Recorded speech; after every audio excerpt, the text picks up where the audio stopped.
Hey, this is Dave DeCamp from antiwar.com. This is anti-war news for Wednesday, December 7th, 2022. So the first story at the top of antiwar.com today, some good news actually. The Senate is expected to vote on the Yemen War Powers resolution. So Senator Bernie Sanders told The Intercept on Monday that he could bring a Yemen War Powers resolution to the floor of the Senate for a vote hopefully next week is what he said. So this resolution would end U.S. support for the brutal Saudi-led war and blockade on Yemen. According to the UN, this siege has killed at least 377,000 people, more than half of which are children under the age of 5. So that's both combat deaths and then, people starving to death or dying of disease due to the conditions caused by the war and blockade. So, a version of this resolution has been introduced in the House and the Senate, and both have received strong bipartisan support. The House version has over 100 co-sponsors. That's a lot. That's a lot of co-sponsors, and both mostly Democrats, but also Republicans too. And when he was asked by The Intercept if he will have enough votes to pass the resolution, Sanders says that he thinks they do. So a similar resolution made it through Congress in 2019, but the measure was vetoed by President Trump. So if you want to put pressure on your senator to vote in favor of this, you can call 1-833-STOP-WAR to get connected with your senator as well as your House representative, because if this thing gets through the Senate, it has to get through the House quick before the new Congress is sworn in, and they're going to have to start this all over again. So hopefully, if this does happen, it happens very quick. And you could also go to 1-833-STOPWAR.com. If you go there, you will see there's a lot of information about this legislation. And there's also helpful prompts for what to say when you get connected. You put in your zip code, and then they connect you with your representative or your senator's office. And there's a lot of, again, just good prompts, good things to read when you make the call that help me out. Because I always just kind of feel weird making calls like this, but it makes it easier. So violence has been down in Yemen this year thanks to a ceasefire that was enacted from March to October. And so the ceasefire expired in October, but since then, there still have been no reported Saudi airstrikes in Yemen, which is still huge. And there's been no Houthi attacks inside Saudi Arabia. But there has been an increase in fighting on the ground. So that means, this thing could really spiral out of control any day now. And while the blockade has been eased since the ceasefire, the Saudis have allowed limited flights in and out of the Sana'a airport, which was closed for years under the blockade. It's still limited, though, and they've allowed more fuel ships to dock in Hodeidah, which is Yemen's Red Sea port. But still, the blockade hasn't been fully lifted, and the situation on the ground for the people of Yemen, for the civilians, is still really bad. But this has a chance, I think, because this is the time to do it right now. The Democrats are not happy with the Saudis, and his plan, Sanders' plan to bring this to a vote, it comes as influential Democrats, including Bob Menendez, who's the chair of the Foreign Relations Committee, very hawkish, are calling for a fundamental change to the U.S.-Saudi relationship in response to the OPEC plus cuts in oil production that were announced in October. So we heard a lot of complaining out of the Democrats and the Biden administration about those cuts, mostly because they came right before the midterms, but haven't really seen any action. And cutting off U.S. support for the Saudis would effectively ground their Air Force. It would really force them to have to make a real peace deal here or just end the war because they're so reliant on U.S. maintenance. Since the war started in 2015, there's a lot of background to give here, but the U.S., the important thing is just how brutal the war has been for civilians. This U.S.-backed Saudi, UAE, and other Gulf country coalition regularly bombs civilian targets in Yemen since 2015, and civilian casualties actually really spiked earlier in this year, right before the ceasefire. It was some of the deadliest months of the Saudi air war in years. So things were really bad, and they can get really bad again if a real peace deal isn't reached, a real end to the war, not just a pause in the airstrikes and other types of fighting. So hopefully, Sanders is true to his word here and he brings this thing to a vote next week.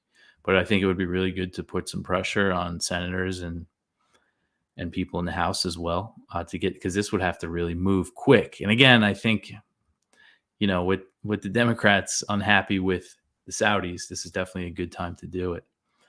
So the next article here is related. The Saudi crown prince escapes lawsuit after Biden grants immunity. So the fiance of Jamal Khashoggi, the Washington Post columnist who was killed by the Saudis at a consulate in Turkey, filed a lawsuit against MBS, and the U.S., said that MBS, who's the crown prince, and now he's also, I think, technically the prime minister of Saudi Arabia, the Biden administration said he should be entitled to immunity. And because of that, it really just ended the lawsuit because the judge, didn't really have any action from there. If the person that they're trying to sue or bring this lawsuit against is immune. So a Saudi court did convict several people for killing Khashoggi, but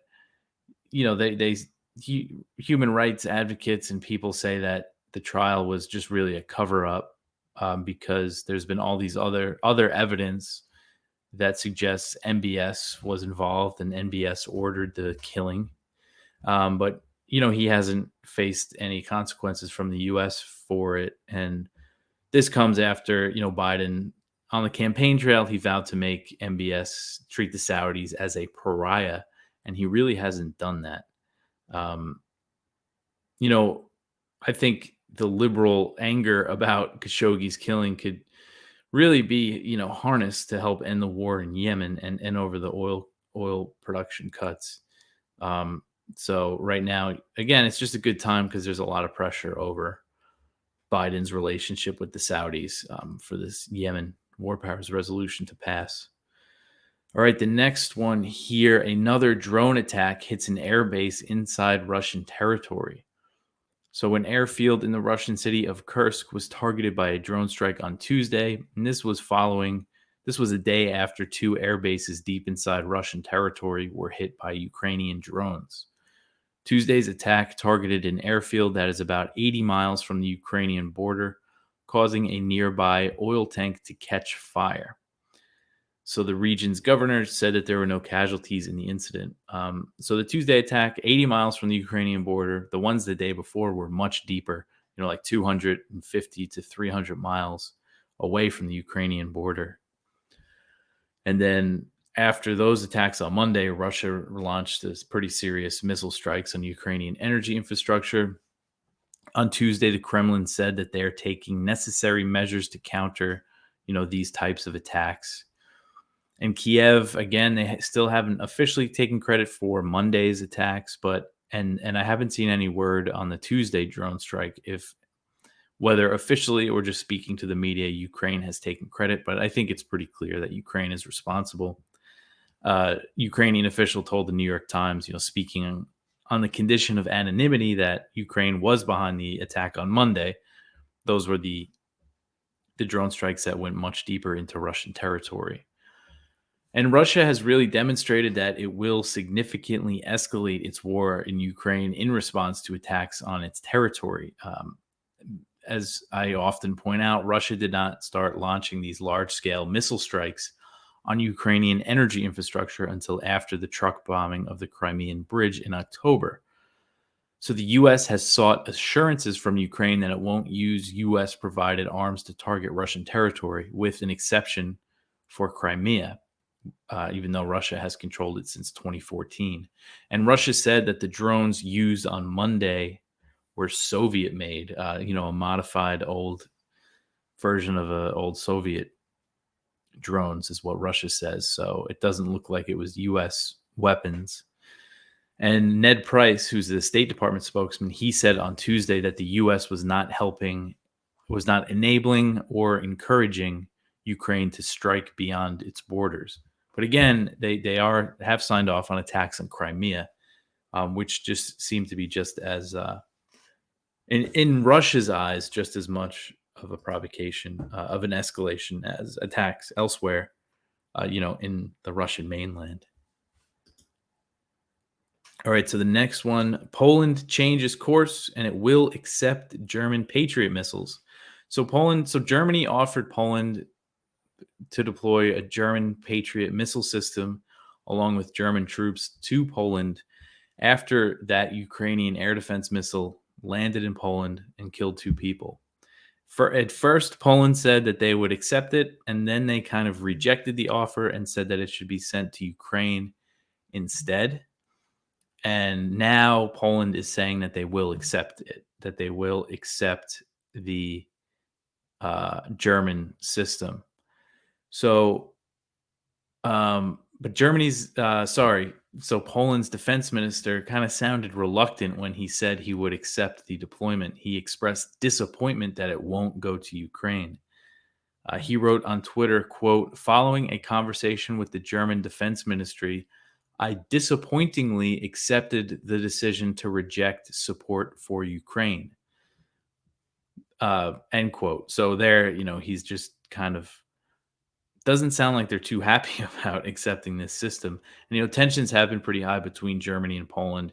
You have Poland accusing Germany of not arming Ukraine, properly and asking for trillions of dollars in reparations from World War II. But he did say that they're working on arrangements with Germany on deploying these launchers. So a big thing here, when Poland told Germany, send them to Ukraine, Germany rejected that pretty quickly because Germany's not offering to give them these missiles. They're offering to deploy them with German troops.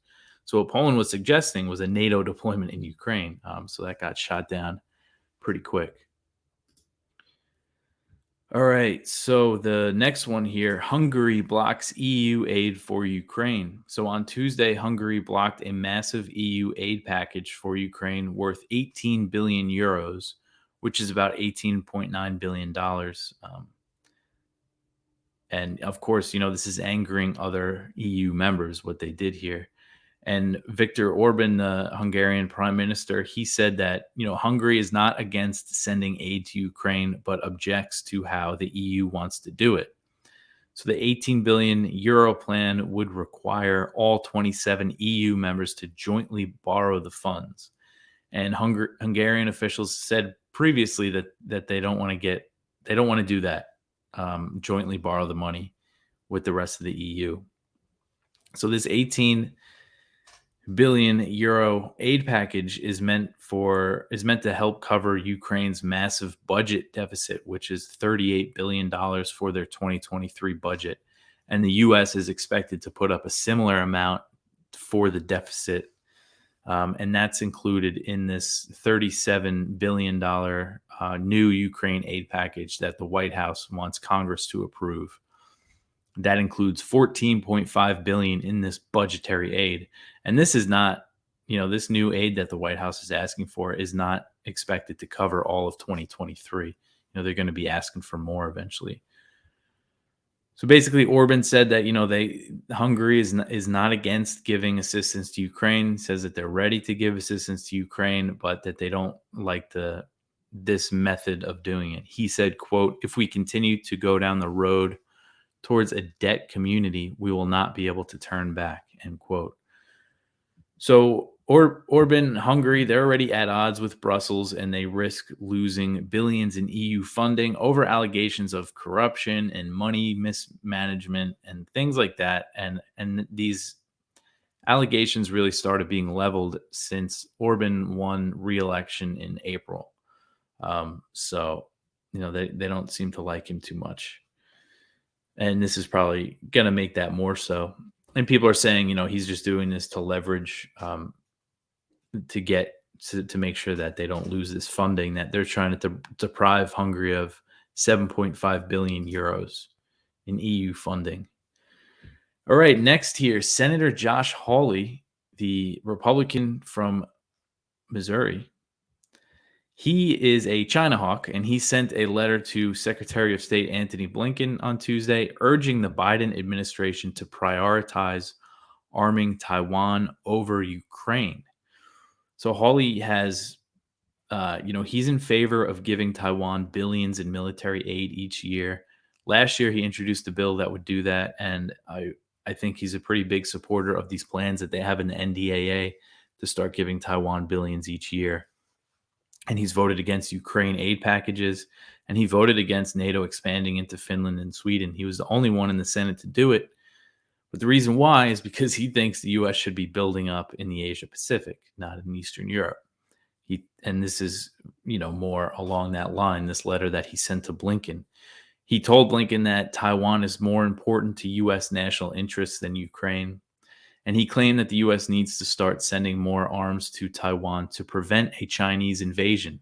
So this is the rhetoric that you see, that we have to arm Taiwan in the name of deterrence, even though China's made very clear that more U.S. support, they're just going to increase the pressure on Taiwan in response to the increasing U.S. support for the island. So the letter said that if both Taiwan and Ukraine need a certain weapon, it should go to Taiwan first. And he pointed to a massive backlog in deliveries of U.S. weapons that have already been sold to Taiwan, but they haven't been delivered. And he's saying, really, some of these include, Javelin anti-tank missiles and Stinger anti-aircraft missiles that they've been sending to Ukraine. And he's saying here, we got to be sending these to Taiwan. So it is unfortunate that, some of the opposition in Congress to arming Ukraine, to supporting this proxy war against Russia is because they think we should be doing it in Taiwan against China instead. So Congress is working to give Taiwan, start to give them military aid, which, the U.S. has always sold Taiwan weapons since they severed diplomatic relations with Taiwan in 1979. So some people will argue that, it's we've always given them weapons, but military aid is different. I mean, that's something that you do for, a country you consider an ally. And, that doesn't fit with the one China policy. So China's definitely not going to be happy about it, and they're going to react in some way. Okay. So really, I think Hawley's view, there's strong bipartisan support for arming Taiwan. But I still think that right now the priority for most people in Congress is to be flooding Ukraine with weapons, and but also start doing it in Taiwan, just not at the same level. All right, the next one here, another China story. China says that the U.S. report on its nuclear stockpile is groundless speculation. So I think it was last week that I went over this. The Pentagon released its annual report on China's military power, which said China could have 1,500 nuclear warheads by 2035. So China is dismissing this as groundless speculation and said that the U.S. was hyping up the threat of Beijing's military. So current estimates put China's nuclear arsenal at about 350 warheads, much smaller than what the U.S. and Russia have. They both have around 6,000. U.S. has a little less than 6,000. Russia has a little more. The Pentagon... Oh, sorry, I said that already. But the comments criticizing the report came from the Chinese Defense Ministry. So according to AFP, that their spokesman said that the report, quote, distorts China's defense policy and military strategy, is groundless speculation on China's military development, and is the U.S.'s customary trick to hype up and exaggerate China's so-called military threat, end quote. The reason why I wrote this up and wanted to highlight it is because it's true. It could just be groundless speculation. These claims from the Pentagon about what China's plans are. I mean, how would they know that they're going to build that many nuclear warheads by 2035? China has signaled that they do want to increase their nuclear deterrence, but we don't know what exactly that means, how many warheads that they want to build. And it is, part of hyping up the threat to justify more spending, to justify the US's nuclear modernization and all that. So it's just always good to keep that in mind when we're talking about this. All right, the next one is from Kyle Anzalone at the Libertarian Institute. Canada is planning to make more Taiwan Strait transits. So this is really going to scare China, I'm sure. But this is just an example of how the US's, Western allies are getting in, kind of on the provocations against China. So this was Canada's Foreign Minister, Melanie Joly. She announced that they plan to, send more ships into the Taiwan Strait. I believe recently, maybe it was last year, the US and Canada did a joint patrol through the Taiwan Strait. Yeah, so she said it was this past summer that they had a frigate going through the Taiwan Strait along with the US. And they're looking to have more frigates going through the strait. So again, this is an example of the Western increase in just focus on this part of the world, and Canada's a NATO country too, so we're going to see a lot more of this countries, European NATO countries focusing on this part of the world as well, not just the US. All right, next here, Al Jazeera is taking Israel to the ICC over the killing of Shireen Abu Akleh. So Al Jazeera has submitted a formal request to the International Criminal Court to investigate and prosecute the Israeli soldiers responsible for killing Palestinian American journalist Shireen Abu Akleh. So Al Jazeera announced this on Tuesday.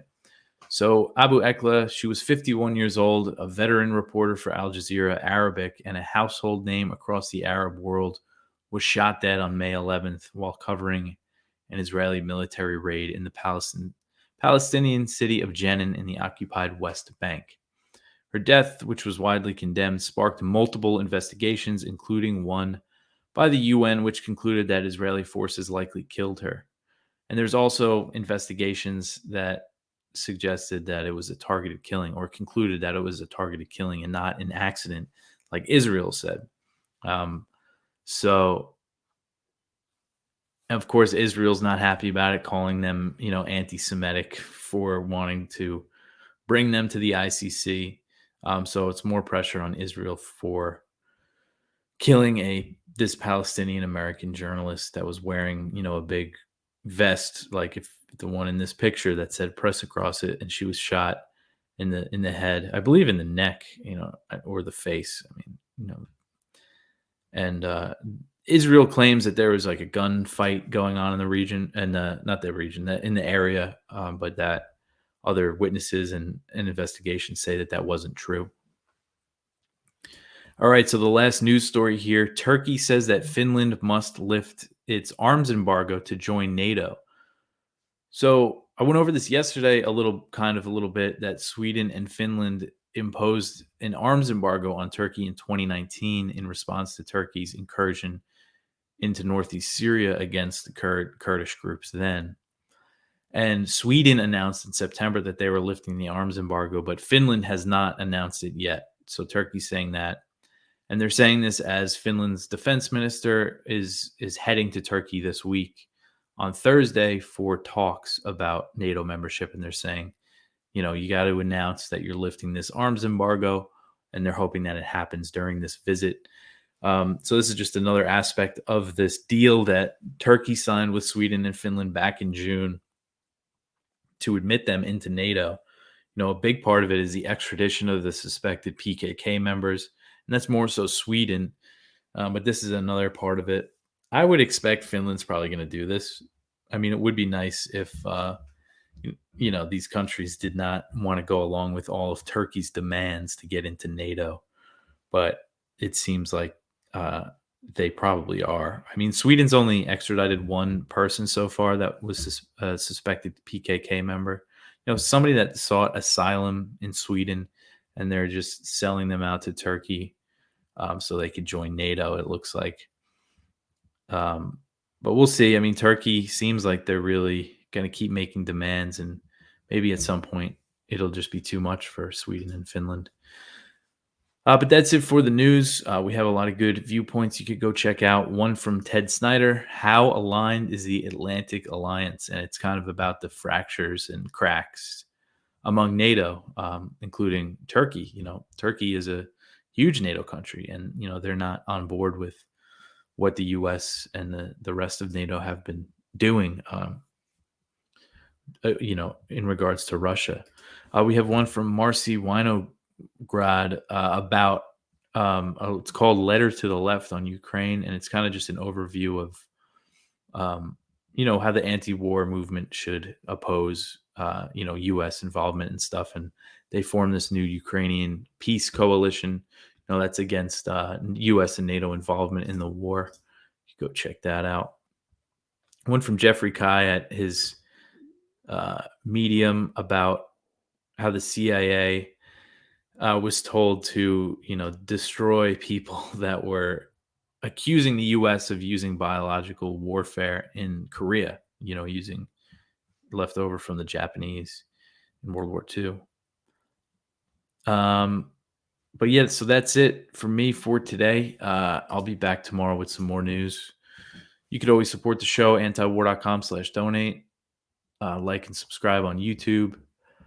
Leave reviews, do all that stuff. Share the show. You could buy some t-shirts, antiwar.com t-shirts or coffee mugs or other merch like that in the link below. That's another good way to support us. But that's it. Thanks for listening. I'll talk to you tomorrow.